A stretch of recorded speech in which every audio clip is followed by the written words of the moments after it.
رسوله الكريم أما بعد فأعوذ بالله من الشيطان الرجيم بسم الله الرحمن الرحيم كتاب أنزلناه إليك مبارك ليدبروا آياته وليتذكر أولو الألباب وقال النبي صلى الله تعالى عليه وسلم إنما بعثت معلما.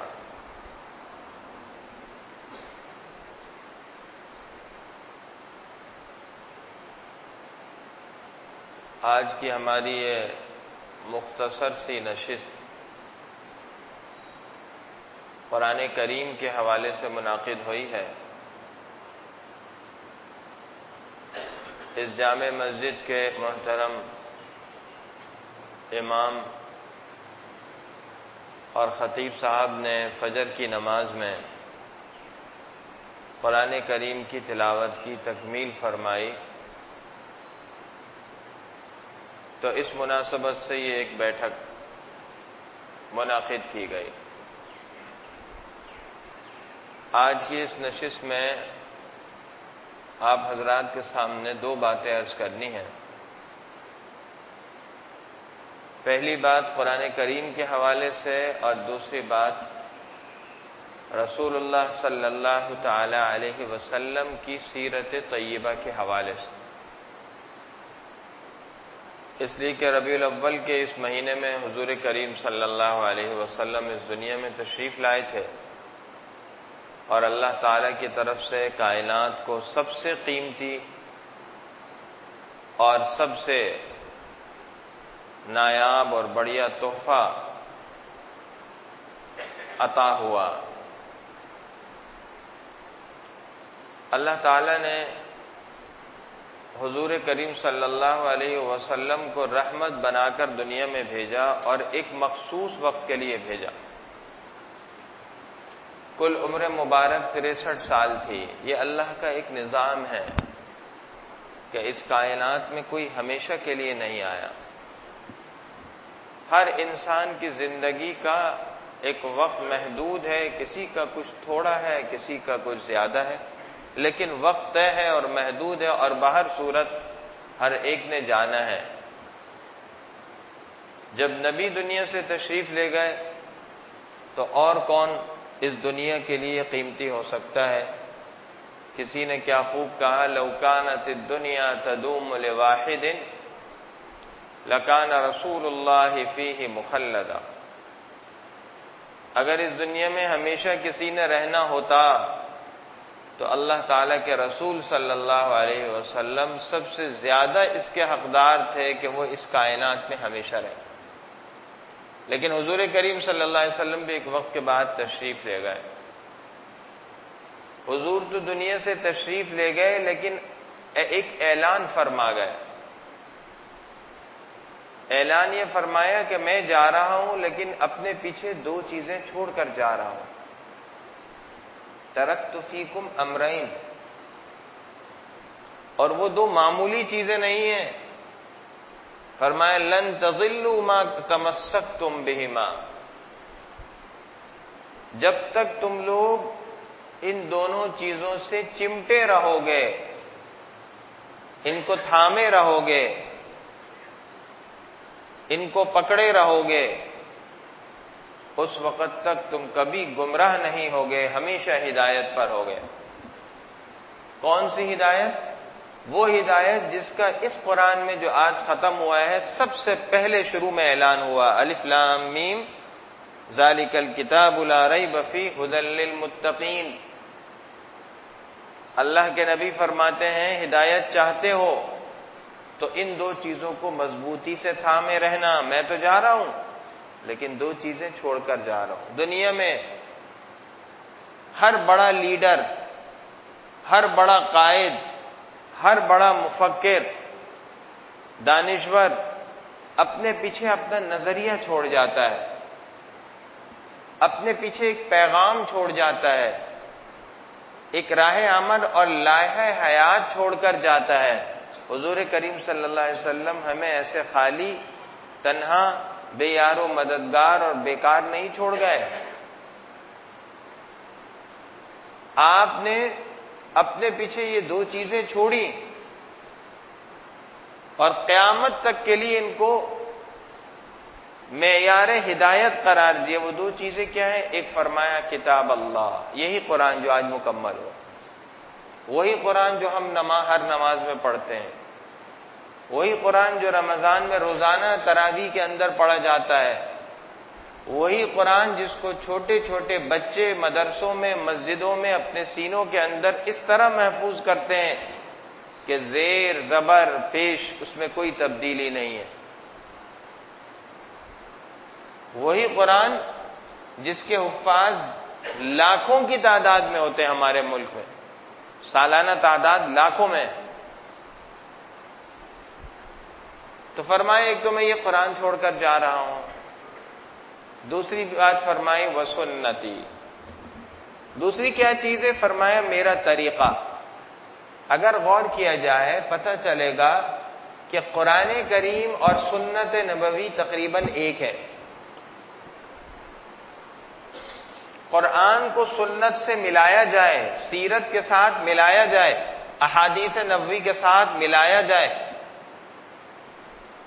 تو انسان کو صحیح معنی میں ہدایت مل سکتی ہے. میرے بھائیوں، یہ قرآن کریم جو پڑھا گیا اور پڑھا جاتا ہے، اس قرآن کریم کی بے شمار صفات ہیں، بڑی شانیں ہیں. اس کی ایک شان وہ ہے جس کا میں نے آپ کے سامنے ابھی ایک آیت میں ذکر کیا ہے. اللہ فرماتے ہیں یہ جو کتاب ہم نے اتاری ہے یہ مبارک ہے. ہم دنیا میں کسی کو دعا دیتے تو کیا کہتے ہیں؟ مبارک ہو. مبارک کا مطلب کیا ہے؟ کہ اللہ تعالیٰ یہ نعمت آپ کو مبارک کر دے، یہ نعمت آپ کے لیے خیر اور برکت کے حصول کا ذریعہ ہو، اس نعمت میں برکت آ جائے. اولاد ہے، مال ہے، صحت ہے، ملازمت ہے، کاروبار ہے، گھر ہے. تو وہ نعمت خود مبارک ہے نہیں، وہ مبارک بن جائے. یہ دعا کی کہ اس میں برکت آ جائے، اسی لیے کہا مبارک ہو جائے. لیکن قرآن کے بارے میں کہا یہ مبارک ہے، یہ سراپا برکت ہے. یہ اللہ کا کلام ہے، اللہ کی طرف سے اترا، اس میں بھی برکت. اس کے پڑھنے والا بھی مبارک، اس کے سننے والے بھی مبارک، اس کو سیکھنے سمجھنے والے بھی مبارک،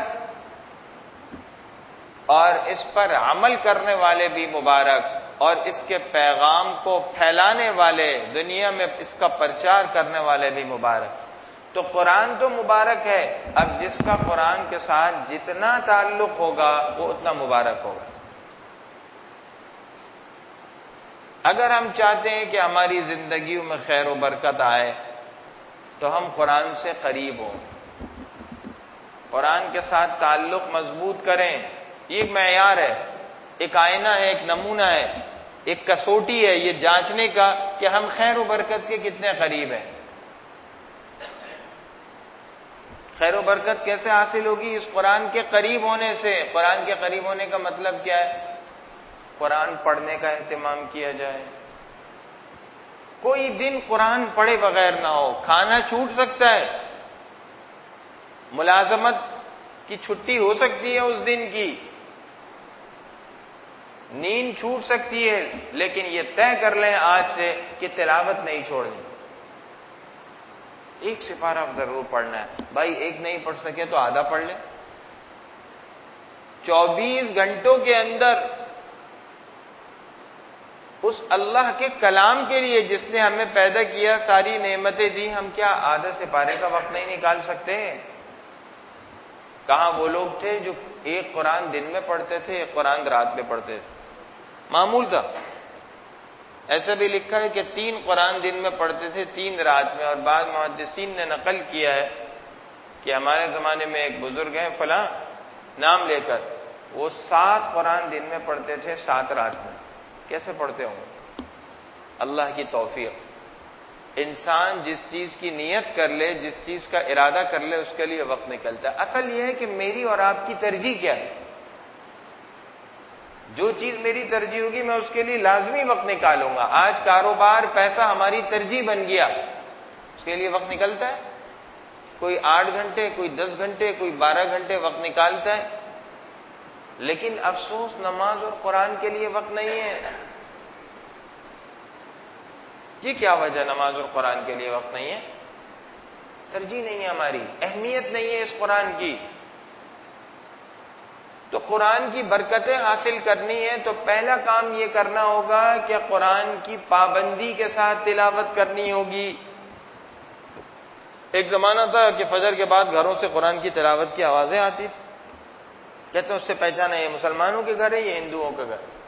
اور اس سے پہلے کا جو زمانہ تھا، کیا کہنا صحابہ کرام کا، راتوں کو گھروں سے قرآن کی آوازیں آتی تھیں. رسول اللہ صلی اللہ علیہ وسلم فرماتے ہیں انی لأعرف صوت رفقة الاشعریین، فرمایا مجھے یہ جو اشعار قبیلہ کے لوگ ہیں، یمن کا ایک قبیلہ ہے، صحابہ مدینہ منورہ میں آ کر آباد ہوئے، مجھے ان کی آوازیں آ جاتی ہیں، میں ان کی آوازیں پہچان لیتا ہوں.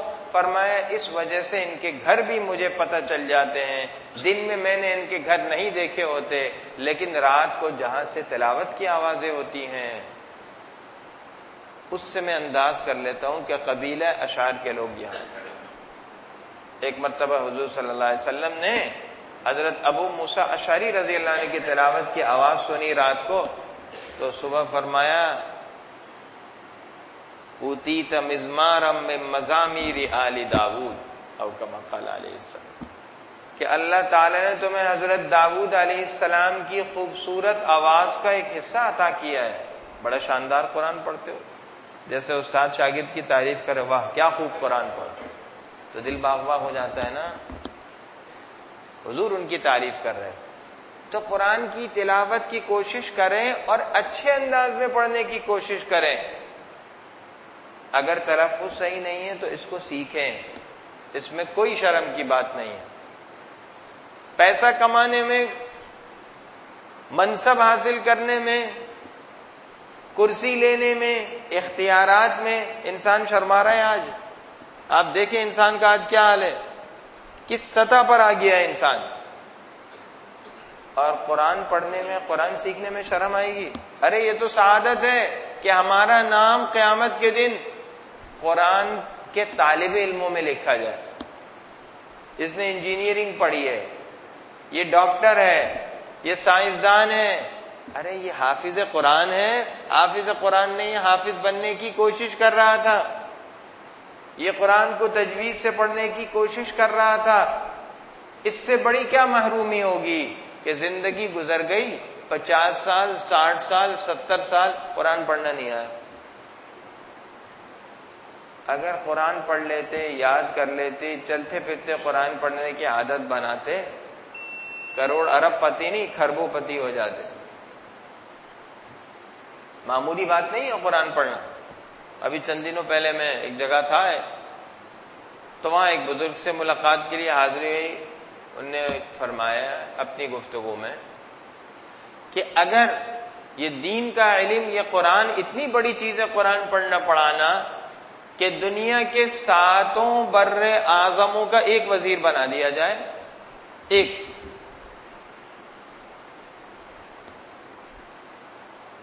ایک بادشاہ بنا دیا جائے، تو دیکھیں یہ جو وزیر ہے یا یہ بادشاہ ہے، اس کی کتنی بڑی سلطنت ہے، کیا شان ہے. فرمایا اس کے باوجود یہ جو پوری دنیا کا ایک حکمران ہے، یہ ایک طرف، اور میرے نزدیک یہ قرآن پڑھنے والے بچے ایک طرف ہیں. قرآن پڑھنے والا ایک بچہ ایسے کروڑوں آدمیوں سے زیادہ قیمتی ہے. اللہ کا کلام پڑھ رہے ہیں تو قرآن کو اچھے انداز میں پڑھنا، مزے لے کر پڑھنا، اچھی تلاوت کے ساتھ پڑھنا، یہ بھی ایک کمال ہے، ایک ہنر ہے، ایک خوبی ہے. اس کی عادت ڈالیں. کوشش کریں گے نا جی انشاءاللہ.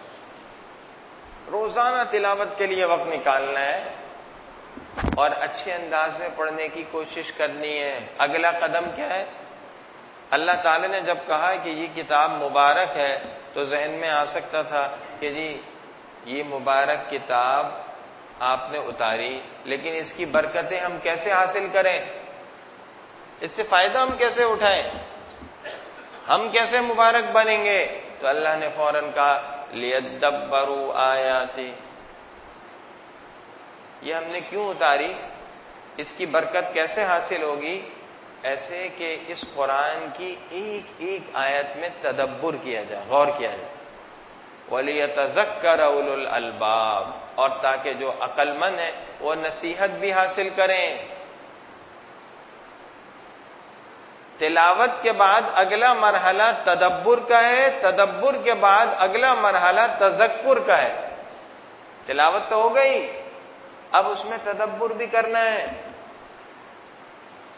صحابہ کہتے تھے ہم آیتیں پڑھتے نہیں تھے، ہم سمجھتے تھے، اس کے معنی سمجھتے تھے۔ 10 سال میں سورہ بقرہ حفظ کی عبداللہ بن عمر رضی اللہ عنہ۔ یہاں ایک بچہ سورہ بقرہ چند مہینوں میں حفظ کر لیتا، ایسے بھی لوگ ہیں 1 مہینے میں حفظ کر لیا، 1 مہینے سے کم میں حفظ کر لیا۔ اور عبداللہ بن عمر صحابی ہیں، اہل لسان ہیں، عربی دان ہیں، کیسے حافظ 10 سال میں؟ کیوں بھائی؟ کہتے تھے ہم ہر آیت پڑھنے کے بعد اسے سیکھتے تھے حضور صلی اللہ علیہ وسلم سے، سمجھتے تھے، پھر آگے جاتے۔ یہ ہے لیدبروا آیاتی۔ تلاوت کے بعد اگلا مرحلہ ہے اس آیت کی آپ گہرائی میں جائیں، اس کو سمجھیں، قرآن کریم کی جو تفسیر لکھی گئی ہے اردو میں بھی انگریزی میں بھی، اس سے فائدہ اٹھائیں۔ اور اگلا مرحلہ پھر تذکر کا ہوگا تدبر کے بعد، پھر یہ قرآن دل اور دماغ میں اترے گا، پھر ذہن سازی ہوگی، قرآن ذہن سازی کرتا ہے خود ہی، پھر انسان نظریاتی بنے گا۔ آج سب سے بڑا مسئلہ یہ ہے کہ مسلمان نظریاتی نہیں ہے۔ ہمارا حلیہ ہو سکتا ہے مسلمانوں والا ہو، ہماری زبان مسلمانوں والی ہو، ہماری عبادات بھی ہوں، لیکن ذہنی اعتبار سے ہم دوسروں سے مرعوب ہیں، اسی لیے پٹری سے اترنے میں، بدلنے میں دیر نہیں لگتی، 2 نمبری میں دیر نہیں لگتی، گڑبڑ کاموں میں دیر نہیں لگتی۔ ذہنی اعتبار سے شعور اور پختگی نہیں ہے۔ قرآن سے تعلق جتنا مضبوط ہوگا، تذکر حاصل ہوگا، دل اور دماغ میں اس کا اثر آئے گا، پھر زندگی کیسے بدلے؟ تو زندگی بدلنے کے لیے قرآن کافی ہے، کسی کی تقریر کی ضرورت نہیں ہے، کسی تحریک کی ضرورت نہیں ہے، کسی انجمن کی ضرورت نہیں ہے، کوئی شور شرابے کی ضرورت نہیں ہے، پارٹیوں کی ضرورت نہیں ہے۔ تنہائی میں قرآن ہو، میں ہوں، اللہ کا کلام ہے، تفسیر کی کتابیں ہیں، بزرگان دین کی باتیں ہیں، کافی ہے۔ یہ تو ایک حصہ ہوا۔ دوسرا حصہ کیا ہے؟ کتاب اللہ کے بعد وسنتی، حضور نے فرمایا میرا طریقہ۔ قرآن کو میں اور آپ براہ راست نہیں سمجھ سکتے، میں اس بات کی اب وضاحت کرنا چاہ رہا ہوں۔ کوئی بھی قانون کی کتاب دنیا میں ہوتی ہے، قانون دانوں سے اس کی تشریح پوچھی جاتی ہے، وکیل حضرات بتاتے ہیں، جج حضرات بتاتے ہیں اس قانون کی، اس شق کی کیا تشریح ہے۔ قرآن تو ایک دستور حیات ہے، اللہ کا کلام ہے، اتنا ہلکا نہیں ہے۔ اس کے ایک ایک جملے میں، ایک ایک کلمے میں اصول ہیں، اشارے ہیں، تنبیہات ہیں، سبق ہیں، نصیحتیں ہیں، پیغام ہیں۔ اس کو میں اور آپ نہیں سمجھیں گے، اللہ نے اس کے لیے بھی ایک جماعت بنائی ہر زمانے میں، جنہوں نے قرآن کی تشریح کی، قرآن کی تفسیر کی، قرآن کا مطلب بتایا۔ اور یہ مطلب جو انہوں نے بتایا اور سمجھا، اس کی بنیاد کیا تھی؟ وہ تھی وسنتی، رسول اللہ صلی اللہ علیہ وسلم کی سیرت۔ اللہ نے جب یہ قرآن اتارا تو اللہ تعالیٰ نے اسی وقت طے کیا تھا کہ میں نے یہ قرآن صرف پڑھنے کے لیے نہیں اتارا۔ میں نے اس کے پڑھنا تو ضروری ہماری ترجیح ہو، آدھا سپارہ 1 سپارہ پڑھنا ہے، صرف پڑھنے کے لیے نہیں اتارا، پڑھنے کے ساتھ سمجھنے کے لیے اور زندگیوں میں لانے کے لیے اتارا ہے۔ تو اس کے ساتھ ایک ایسی شخصیت کو بھیجا، ایک ایسی شخصیت کو بھیجا جن کی زندگی قرآن کے اندر ڈھلی ہوئی تھی۔ حضرت عائشہ رضی اللہ عنہ سے پوچھا گیا حضور کی سیرت تو کیا فرمایا، حضور کے اخلاق تو نہیں فرمایا، قرآن نہیں پڑھا؟ وَإِنَّكَ لَعَلَىٰ خُلُقٍ عَظِيمٍ، ارے حضور کے اخلاق تو قرآن تھے۔ میں نے اسی لیے عرض کیا کہ یہ دونوں چیزیں ساتھ ہیں۔ تو صحابہ کرام میں تبدیلی کیسے آئی؟